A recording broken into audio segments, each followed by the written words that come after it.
Around 2 months ago, I did a video of switching my screen time to reading time. So my screen time for one day was 6 hours. I would read that amount. We could do that sort of thing again, not the exact same, and switch my notifications for pages. So say I got 100 notifications in one day, then I would read 100 pages to make up for it. So let's dish about books, except I'm going to be reading a lot. And we're going to be switching notifications for pages. So let's do it. The number of notifications I got last Thursday was 500. So tomorrow I'm going to have to read 500 pages. And to do that, we're going to need a good book, a very good book, to start us off with so that I don't then lose motivation for book number 2. I'm on the train for about 2 hours tomorrow.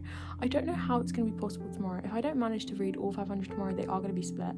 So as always, the pages are going to be split basically across from like I'm gonna read the amount of pages it was for notifications. It's just I might not be able to do tomorrow's all in one day because I can read like 100 pages in the morning, but then I have to walk my dog and then I have to leave pretty much immediately after I get home because I need to go in the shower, then I need to get changed, then I have to get on the train, and then I might just get to the station early so I'm gonna sit down and read. Then I'm in London for a good few hours and then I can read again on the train back because I'll be by myself. In this video, I'm gonna try and keep a big smile on. I know I'm not right now, trust me, I realise I'm not right now, but I'm just gonna try and stay like lighthearted about this. There's nothing to worry about. If I don't do it, then the only person I failed is myself, and I'm gonna do it. And we're just gonna have a little fun. We're gonna have a good time reading. We're just gonna have a little chit chat. Let's pick our first book. I think we're gonna start off with The Match by Sarah Adams. Sometimes love finds you when you least expect it. Evie Jones has dedicated her life to Southern Service Paws, the company that matched her with the love of her life, Charlie, a service dog trained to assist with her epilepsy. But as the company struggles to make ends meet, it's up to her and her longtime mentor and boss to keep the doors open with the fundraiser of the century. When Evie meets Jacob Broden at a client consultation for his daughter Sam, there are instant sparks, but not the good kind. Still, it doesn't take long for Jacob to be convinced that a service dog and possibly Evie might just be the best thing for his family. As Evie spends more time with Jacob and helps Sam find her perfect match, she starts longing for the loving family she's never had. For Jacob, falling in love with Evie is the last thing he should be doing, but love has a way of finding those who need it most. That's going to be really cute. That's going to be a really cute way to start off a video. And then I'm thinking we go kind of dark. But yeah, so that's what's happening tomorrow. I've got a heart full of hopes, a mind full of dreams. And we're going to go out and we're going to grab her by the throat and we're going to shake him and we're going to be like, do what I want you to do. I don't know what I'm saying, but I'm trying to think of this logistically in the sense that if I pick a really, really, really long book to start off with, I'm not reading it. I'm gonna see that and I'm gonna be like, actually, you scare me. So I'm thinking if we go for something like a nice, fun thrill to start us off with, then I will definitely get through it. Okay, so before we get started on the Sarah Adams book, I've got like 100 pages left of a book called Will They or Won't They by Ava Wilder. So we're gonna finish that tomorrow instead and then start The Match.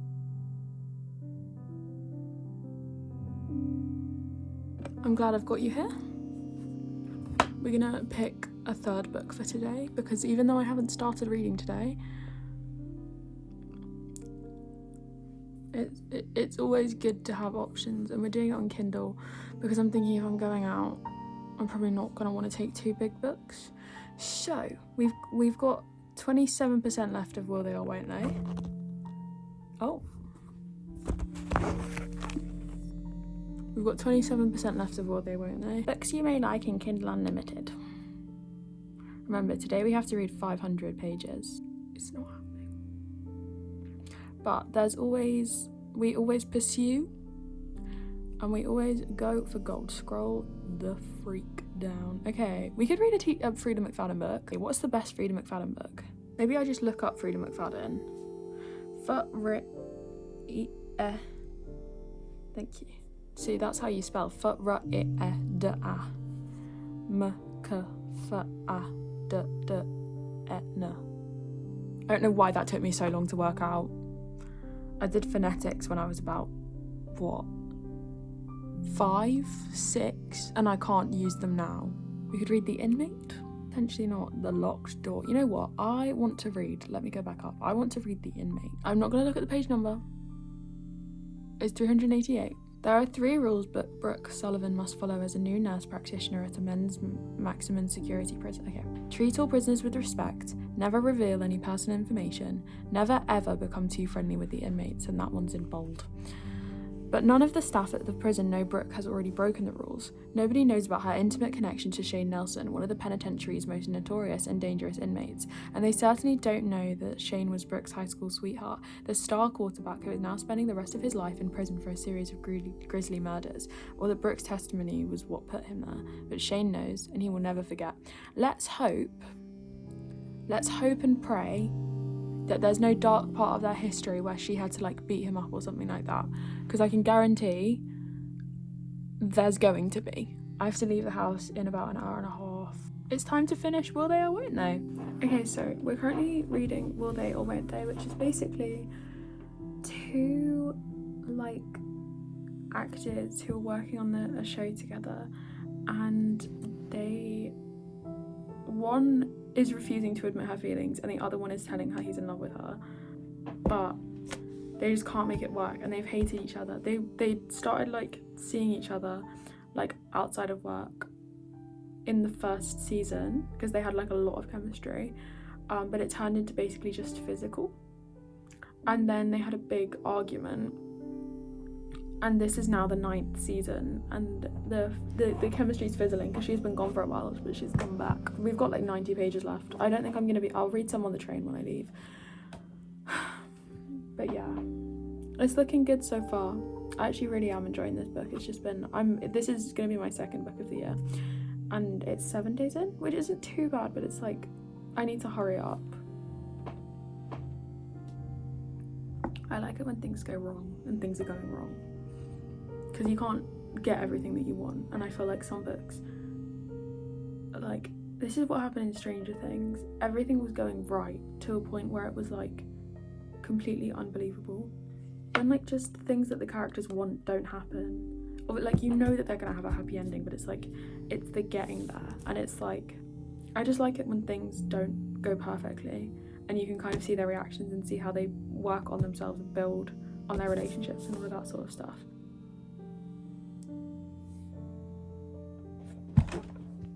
Okay, so it's the end of day 1. I read 163 pages out of 500. We finished Will They or Won't They? I gave it 3 stars. I'm gonna rate all the other books properly, but I don't know, this one was just a bit like it would change time period in the middle of the chapter, but it would just be like a few months later we did this, and then we did this, and then a couple of weeks, a couple of weeks of the same thing just happened, and it doesn't really like explain what's actually happening. I'm just not a big fan of when the basis of the relationship is physical, and this one felt like the entire relationship was physical. Like there was no chemistry, there was no yearning. We were just told that he's in love with her, but he's not. So I have to read an extra 337 pages tomorrow on top of about 261, so we're probably going to share that, but as long as I get the actual necessary pages done for tomorrow plus 100, we should be good.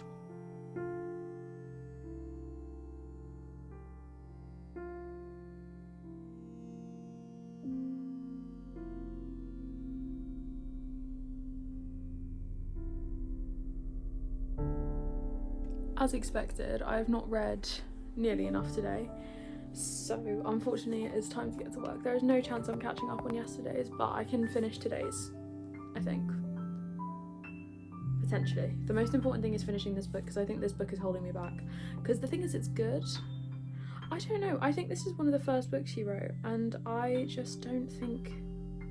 I think her writing style has developed a lot, and this one just isn't doing it for me. The other ones are really like, I don't want to say like effortless, like they're just really like effortlessly funny, and this one feels like it's trying to be funny, and at least for me it's like missing the mark. I still like it though, like I don't dislike it, it's a lot of fun. I just don't, I don't know. I also don't feel like the two characters are in love, like, at all. I'm not really rooting for them at all.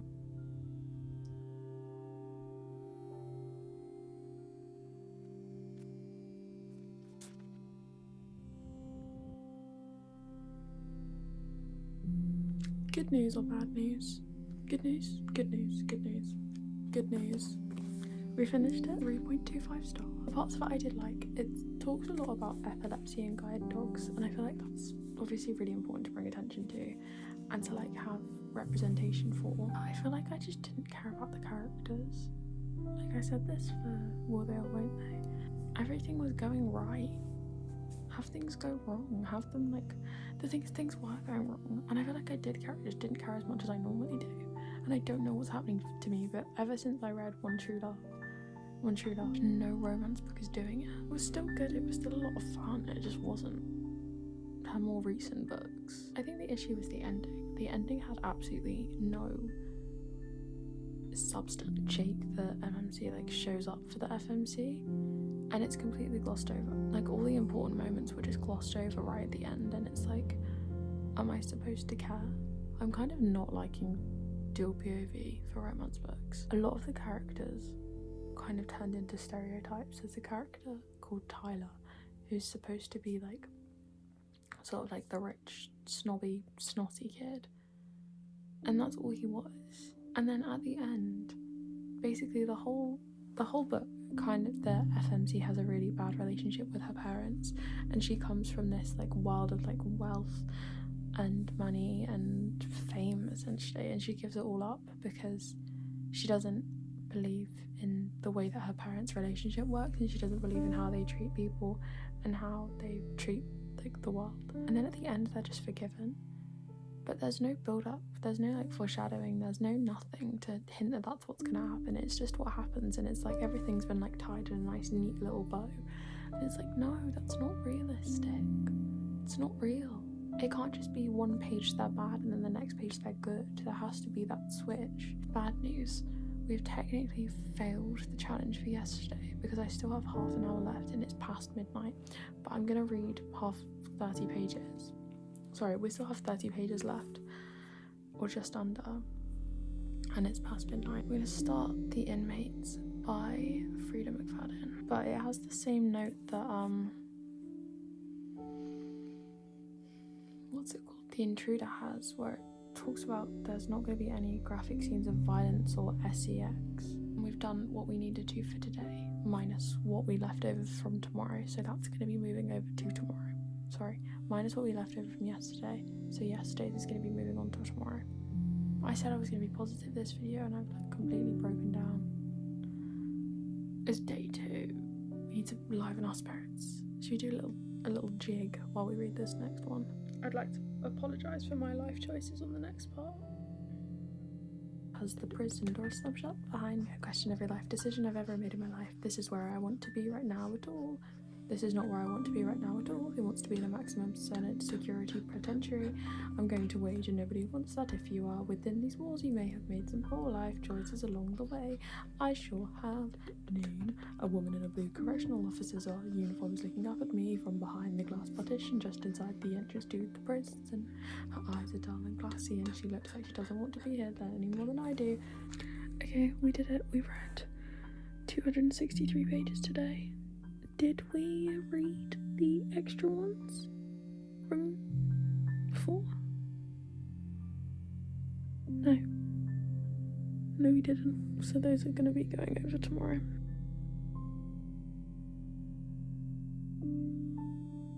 Alright, so the goal for today was 203 pages. I started on page 24 and I'm currently on page 205, so we have to read 19 pages, and then I think I will just carry on until maybe 12:30, maybe a little bit longer, and we'll just see how it goes, because I'd quite like to get rid of some of the pages from the 300 that we have left over from whatever the day 1, but I'm really enjoying it. I just don't really like how she writes. Like, I feel like the ending is going to be really obvious, because the ending is always, like, I can always work out before it happens, and that just kind of ruins it for me. Hopefully there's going to be a really, really big twist, but I saw someone say the other day that, like, her twists are always kind of, like, they just don't feel real at all, and I think that's why I don't like her books, because they just kind of like lose their realness and they all just sound exactly the same. I have a suspicion of who it is. I'm not gonna say anything, but I have a suspicion. I managed to read an extra 19 pages last night. I'll wait for the applause.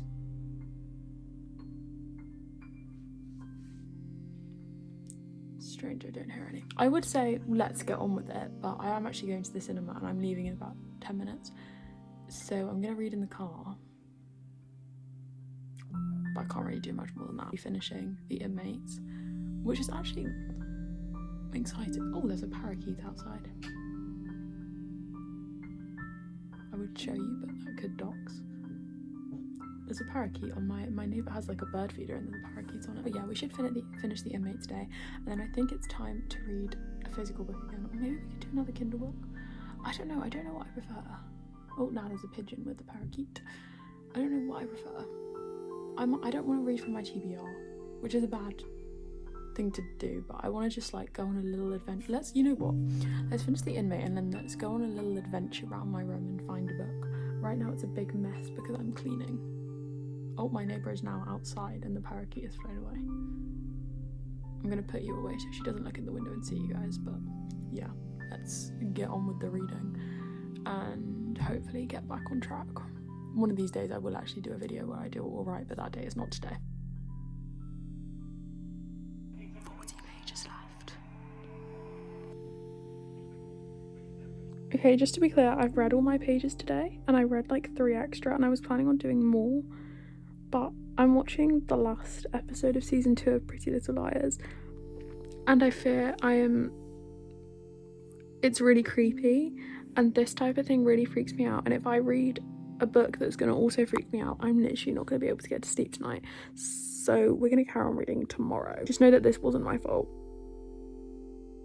All for today is 291 and I think I've read 50. Plus we also have all of the extra because I did read 2 extra pages yesterday. So we've cut that down by 2 pages, not 1, not 2. Yes, 2. Still reading The Boyfriend by Frida McFadden. We have 140 pages left. I honestly think I'm going to read one of her books again after because they just go by so... Okay, my guess, everyone put your guesses in. My guess is 4 more, including this one. So the one I'm in the middle of plus 3 more. Because we probably have, actually maybe even 5 more. Maybe this one plus 4. That cannot be possible. That should, no. I'm going to go with 4. My guess is 4 more. We'll see how right I am. Do this. This is gonna sound really sad, but I don't listen to music when I'm walking the dog because headphones give me a really bad headache. So I need to get like actual headphones because I have AirPods and they give me a really bad headache. But I reckon, whilst I was walking, I was trying to work out what I think is gonna happen in the book. I reckon I've got it figured out, but I'm not gonna tell you what I think because 1, I don't want to spoil the book, and 2, I don't want to tell and be wrong. Okay, just finished. I've never been more wrong in my life. Okay, it's time to pick our 3rd and final Frida McFadden book for the video because I just finished The Boyfriend. It might be better than The Housemaid. It might be better than The Housemaid. I fear it was better than The Housemaid. Just because I feel like... Oh my gosh, I never read you the blurb. So this is the blurb of The Boyfriend. She's looking for the perfect man, he's looking for the perfect victim. Sydney Shaw, like every single woman in New York, has terrible luck with dating. She's seen it all. Men who lie in their dating profile, men who stick her with the dinner bill, and worst of all, men who can't shut up about their mothers. But finally, she hits the jackpot. Her new boyfriend is utterly perfect. He is charming, handsome, and works as a doctor at a local hospital. Sydney is swept off her feet. Then, the brutal murder of a young woman, the latest in a string of deaths across the coast, confounds police. The primary suspect, a mystery man who dates his victims before he kills them.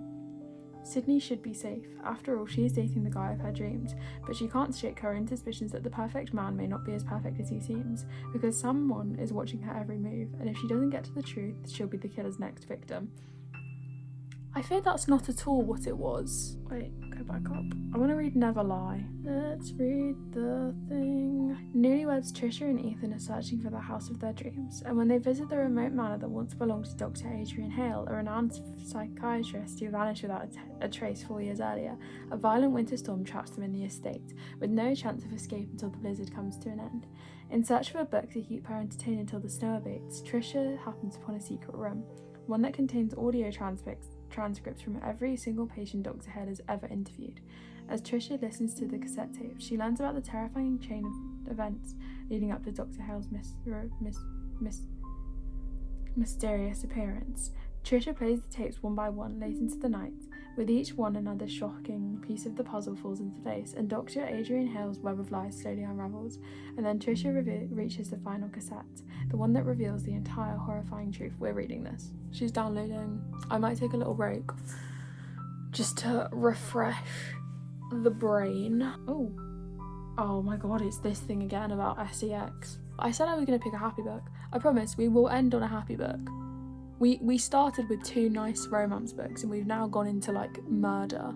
I promise it's gonna get happy again. Or at least just not as violent. We're almost done. And I've almost lost. The countdown is actually starting. There's a little like TikTok playing in the background because if I don't hurry up I am gonna have failed. But that's fine. Not everything is about winning, just most things.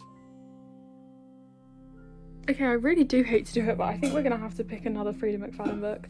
Just because, one, it's going to be, like, fun to read. I just don't want to have to choose. So I think it might just be the best idea to read our 4th Frida McFadden book of the video. This one sounds good. We're going to read Death Row.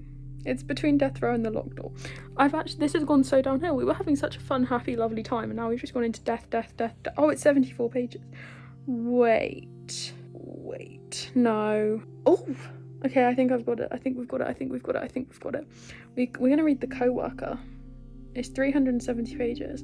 Wait. Oh, okay, never mind. Wait. I'm kind of trying to find the ones that aren't just called The Something, because Never Lie was good, and it wasn't just called The Something. I hate to say it, Never Lie was not at all like the blurb either, so I don't know if we trust the blurb. After years of hard work, Dr. Charlie McKenna finally has it all. Prosperous career as a dermatologist, check. Spacious apartment overlooking Central Park, check. Handsome lawyer husband, double check.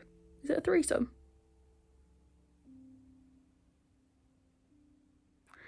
Then one night, a bullet rips through the right side of her skull and she loses everything. As Charlie, just to mention, Charlie is spelt with a Y and not an IE. Is that a regular thing in America? I don't know. We don't call people Charlie with a Y here, though. Well, that's not like the common spelling.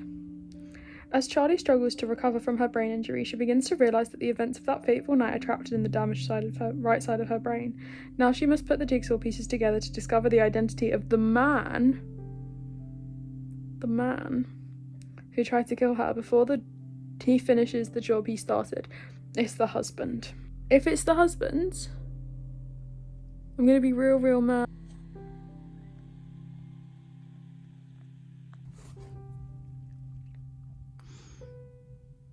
Okay, so I think I've already said, but the amount we had to read today was 409 pages. I want you to guess how many we've read so far. Are all the guesses in? We've read 460, I think. So right now there are 172 pages left of like the extra ones. It's currently 9 o'clock. I'm not going to go to sleep until 12. So there's like 70 pages left of this book. 309 out of 387. I just don't like her books. Like, I think that I read them really quickly, which is why I keep reading them. But they're all exactly the same. This main character, I feel like there's no background on the main characters, so they are all exactly the same. This main character, she started off, didn't have a boyfriend, in her late 30s, so she was worried about not being able to have kids, suddenly meets this guy, oh wow, he's the perfect man, and they're planning on having kids together. That has happened in, I think, at least 3, if not 4 of the 4 books I've read. If someone proposed to me 5 months after dating, and I didn't even know what they did as a job properly, I think I might just say no. I feel like the main characters are always just really stupid because they find, it happened in The Surrogate Mother, which I read ages ago. They find out something and then they just don't pay any attention to it at all. And it's like, what are you doing? Are you not gonna like question it? You're not gonna like go a bit further and like work out what's happening here? Because it's not even a case of like, oh, I just don't want to check. Like I kind of want to be left in the dark. It's like, I understand a couple of the main characters not like going further, but at least one of them has to have a slightly curious mind. They are literally plot devices. They are all literally plot devices. Give me a character who learns something. It's really annoying. And this one is like, this one's like Not Quite Dead Yet by Holly Jackson. But I just like Not Quite Dead Yet so much more. It's written just in a way that like you actually have, there's actually like stakes, because I don't care about the character, so I don't care what happened to them, so I don't think there are stakes. There's no stakes because I just don't care.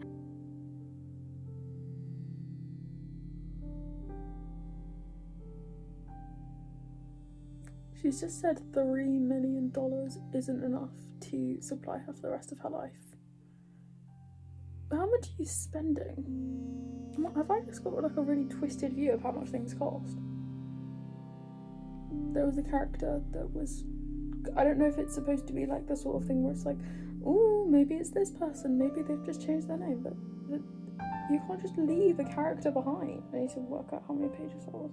It was 387, I think. I think I'm gonna talk about all of them in one go rather than talking about them separately, like the Frida McFadden books.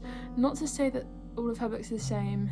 In terms of Frida McFadden, we read The Inmate, The Boyfriend, Never Lie, and Brain Damage. In some way or other, they were all the same. And I understand the like writing style being the same because obviously same author, you can't expect that to change. But all of the characters, I said this about Lynn Painter's books, all of the characters at their basis are the same. All of the characters, like all of the female characters feel exactly the same, all of the male characters feel exactly the same. There's no distinguishing between any of them apart from their gender, and I feel like if you gender swapped them they'd be the same again. But all four of the main characters, like the narrators, were female, and every single time they met a man they were like, he's the most gorgeous guy I've ever seen, he's got dimples, he's got blue eyes, he's got freckles. They're like, oh my god, I'm in love with them. No. And it's just the thing is, The Housemaid was amazing. The Housemaid was like incredible, but none of our other books are hitting like that. And I don't know if it's just me. I don't know if I'm the problem. Probably am. Let's be so real. I'm just making myself and probably other people who are actual like big fans of her really annoyed, because maybe there's something I'm missing. I don't know. Maybe they're just not intended for me. Certain types of books aren't for everybody. Certain authors aren't for everybody. Enjoyable reads. They're very easy. And I feel like this annoys me because I get it's a thriller, but there's no time to actually interact with the characters and see what their lives are like because you go straight into the story. There are no stakes when you don't know the characters. I think it's time to decide what to read next. It would be great if I could find one that's the exact amount of pages that we have left. I feel like I want a happy book. I want a happy book to end the challenge. I don't know. I really don't know, and I cannot read another Frida McFadden book. This is why I kept reading them, because I can't make decisions. Oh no, this is a disaster.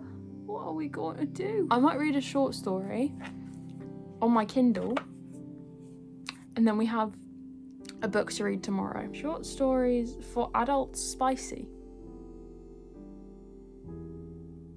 Not really the vibe I was going for, but that's fine. Updating your Kindle Store experience. This shouldn't take a minute. 1, 2, 3, 4, oh, okay. 5, 6, 7, 8, 9, 10 minutes, days, hours, weeks. Resting Scrooge Face. Season of Sin. What if we read Hot Mess, a bad boy rock star romance? Okay, my least favourite thing, I fear, is when a book has the like on Kindle has the title and then the tropes next to it.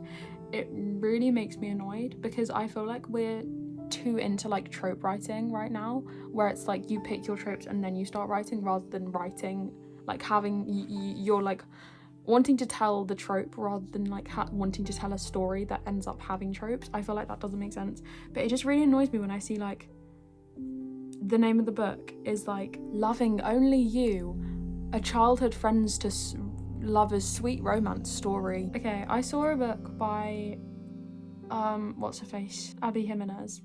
This is The Florist. Okay, it's 81 pages. It's Valentine's Day weekend and Charlotte and Seth are not looking for a romance. Armed with an emotional support bear spray, Charlotte is in a self-imposed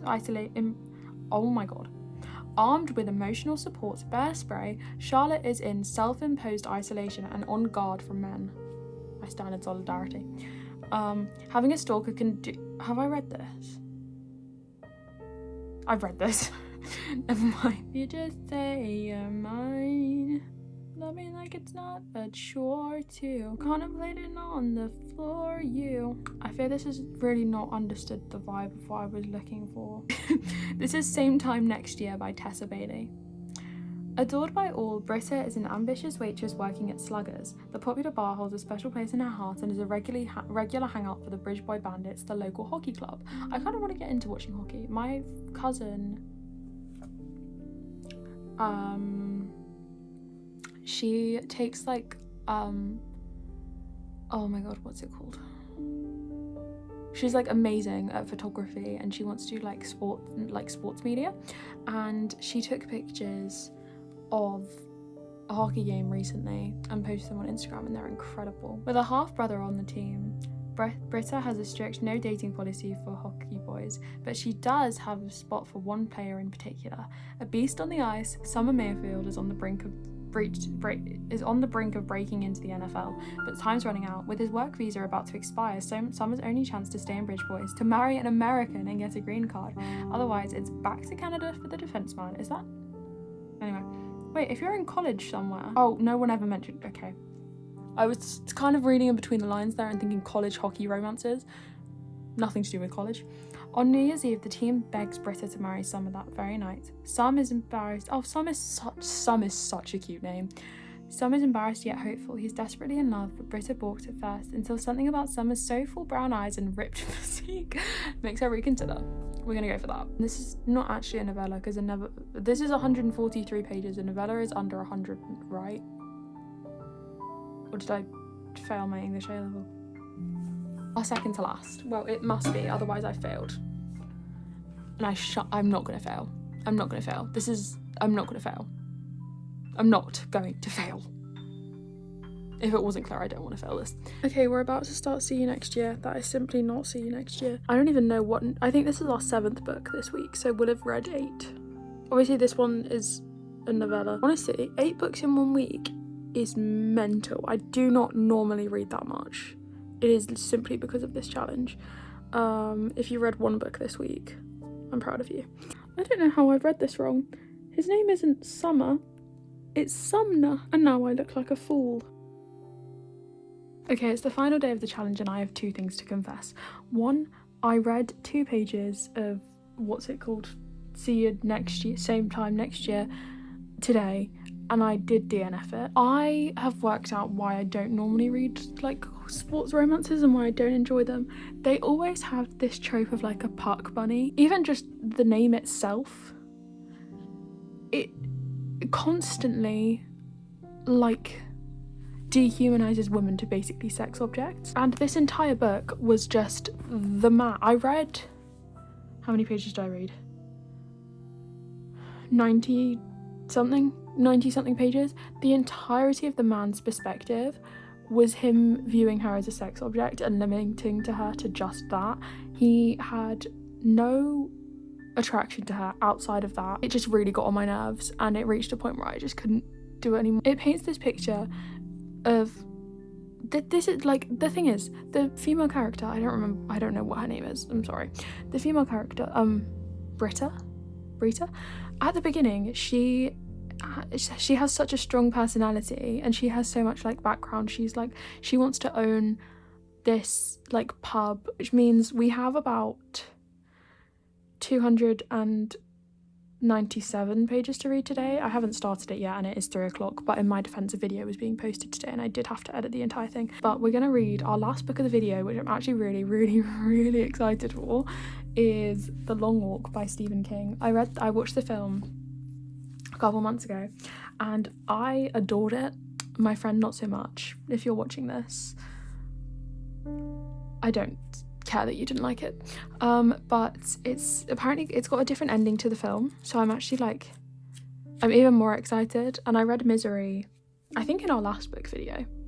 I think it came out last Wednesday, and I loved it. So, in a dystopian near future, America has fallen on hard times. 16-year-old Ray Garrity is about to compete in the annual match of stamina and wits known as the Long Walk. 100 boys must keep a steady pace of 4 miles per 4 miles per hour day and night without ever stopping. The winner gets the prize, anything he wants for the rest of his life. But the rules of the Long Walk are harsh and the stakes could not be higher. There is no finish line, the winner is the last man standing. Contestants cannot receive any outside aid whatsoever. Slow down under the speed limit and you're giving a warning. 3 warnings and you're out of the game forever.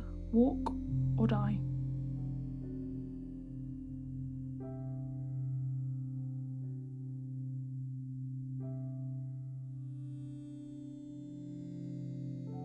At the beginning of every chapter there's like a quote from the quiz show, and I really love intertextuality, especially when it's used like this, when it's like they're trying to like show just how close like this reality is. Our quiz shows are, you will have 30 seconds and please remember that your answer must be in the form of a question.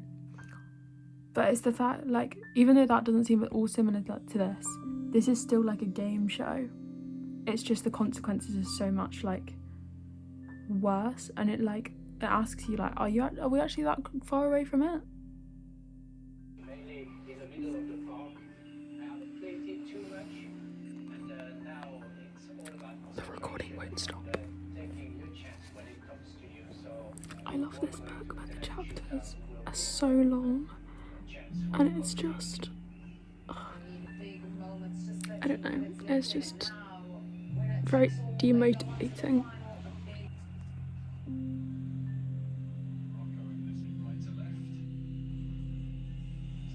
Okay, the clock has run out of time and the challenge is now impossible. I reached page 225 of The Long Walk. We were 70 pages away, but it's just physically impossible.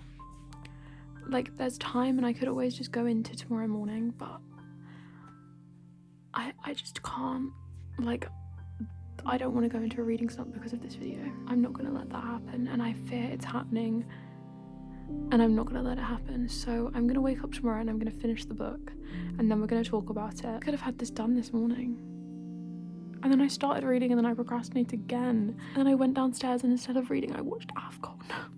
Don't get me wrong, it was fun. I watched the Carabao Cup, Chelsea and Arsenal, and then I watched the semi-final of AFCON with Nigeria against Morocco, and it was really distracting. Both of them really distracted me from the reading, but obviously that's my own fault. Oh, I'm just so annoyed. If I just kept going, but I can't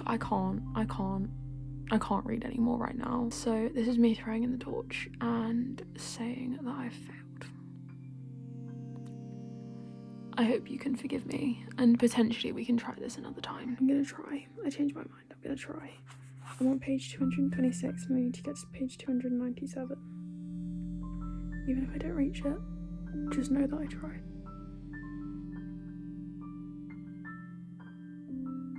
Okay. Obviously we're in extra time now, but I have 1 chapter left of The Long Walk, so there's no way I can't be proud of myself for finishing 7 books and DNFing another after 100 pages. So we're just going to finish this book, we're going to talk about it, and yeah. Whether you've read a chapter or a few books this week or 10 books, I'm so proud of you and you've done amazing.